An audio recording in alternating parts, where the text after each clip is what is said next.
Kamar yadda ka sani yau 1 ga watan Agusta shine ake sa ran za a fara zanga-zanga. Don haka wasu mutanen sun fara ɗibo tayoyi da wannan asubar fari suna ƙonawa. To amma ta wani ɓangaren kuma 'yan sanda sun fito domin ba da tsaro ga al'umma. Amma wasu suna ganin cewar wannan fa zanga-zanga ba za ta yiwu ba domin an hana ta. Saboda yadda suka ga 'yan sanda sun fito da kayan aiki, motoci ne masu ruwan zafi. To mai sauraro kafin cika ka da surutu bari in gabatar ma da wannan sunan tasha. Wannan tasha dai mai albarka da kake gani ta zo ne domin ta kawo muku labarurruka da suke faruwa a Najeriya da ma ƙetarenta baki ɗaya. To mai sauraro wannan sunan tasha tamu mai albarka shine Arewa Sinema TV. Don haka ka danna mana subscribe kana ka danna alamar ƙararrawa domin samun zafafan labaranmu da zarar mun ɗaura. To mai sauraro kamar yadda ka sani da yau a Najeriya ita ce ake sa ran za a fita zanga-zanga. To kuma ko wannan zanga-zangan don a nuna wa gwamnati yadda ba ta yin daidai game da talakawa, rashin abinci da rashin ruwa da rashin wuta da janye subsidy da aka da dai sauransu. To mai sauraro na san ka fi ni sanin ma abubuwan da ya kamata a ce ana yin zanga-zanga a kansu. To kamar yadda ka sani dai 'yan sanda sun ce za su ba da tsaro idan har dai zanga-zangar lumana za a yi.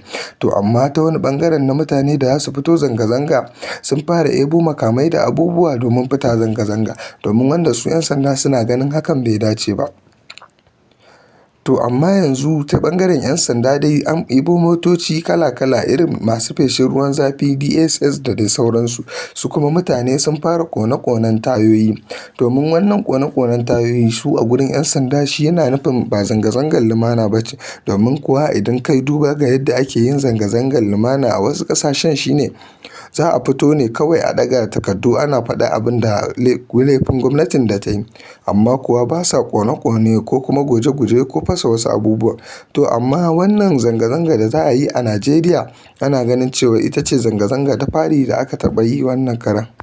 Domin kuwa mutanenmu na Arewa da na ma kudu gabaki ɗaya wannan ce zanga-zanga ta farko da za a fita gaba ɗaya a yi bayan wacce Buhari ya yi lokacin Jonathan. To amma wannan zanga-zanga ana ganin za ta iya finta lokacin Jonathan zafi domin kuwa wannan zanga-zanga ce da aka ce za a fito ruwa da tsaki a nuna wa gwamnati abin da take yi baya dacewa. Amma dalilin wannan zanga-zanga abubuwa da yawa sun fara gyaruwa a Najeriya kamar irin su ƙara albashi da dai sauransu. Domin ko gwamnati ko a jiya mata karya farashin shinkafar da za ta siyar wa al'umma.